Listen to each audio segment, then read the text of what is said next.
I disagree. Of course, I don't disagree with any of you. I don't mean that really. Disagree, but in the most respectful and sisterly. Yes, as sisters. No.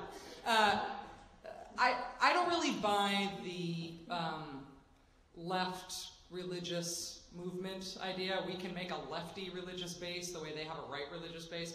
And I don't really buy the Democrats need to talk values talk. It's so embarrassing to see Howard Dean try to talk about the Bible.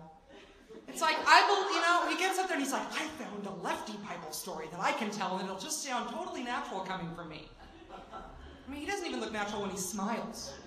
I mean, I can't speak to the international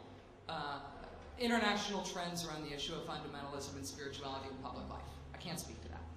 But I can, I think, speak to why it is that the Democrats are falling all over themselves, and the left, falling all over ourselves, to book Jim Wallace everywhere. He's a lefty evangelist guy. And to make Howard Dean talk about the Bible, and to try to find this values language, and to run an anti-abortion Senate candidate in Pennsylvania against Man on Dog Santorum, and in Rhode Island. So the reason that I don't think that it works is because of what the right has done with it. The reason that there's so much religion in right-wing politics and Republican politics right now, and therefore because the Republicans are controlling the country in American politics generally, is because they made a decision, a calculated mathematical decision, that they could win with just a small, organized, well-funded base that is their conservative religious base. We can't do that. We're not going to follow that same model and win.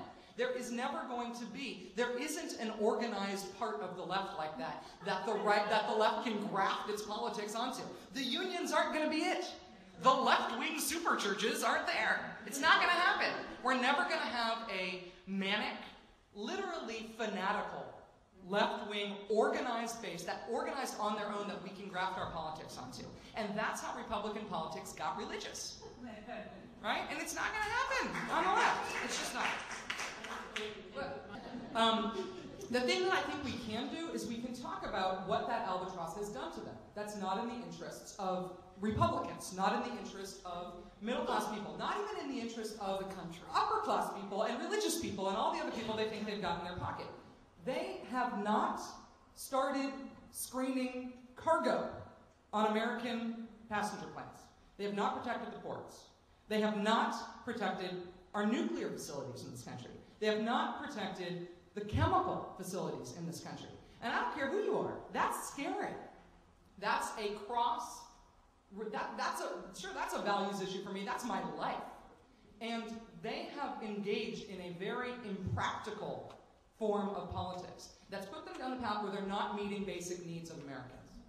And those basic needs, you don't need to go, you can, sure, use the Bible to tell people to protect the chemical plants if you want. Enjoy. If you think that language is going to help you, do it. But if you talk about the stuff that they haven't done, because they've got this albatross around their neck that causes them to be impractical, you will win votes from people who didn't vote from you in the past, I think.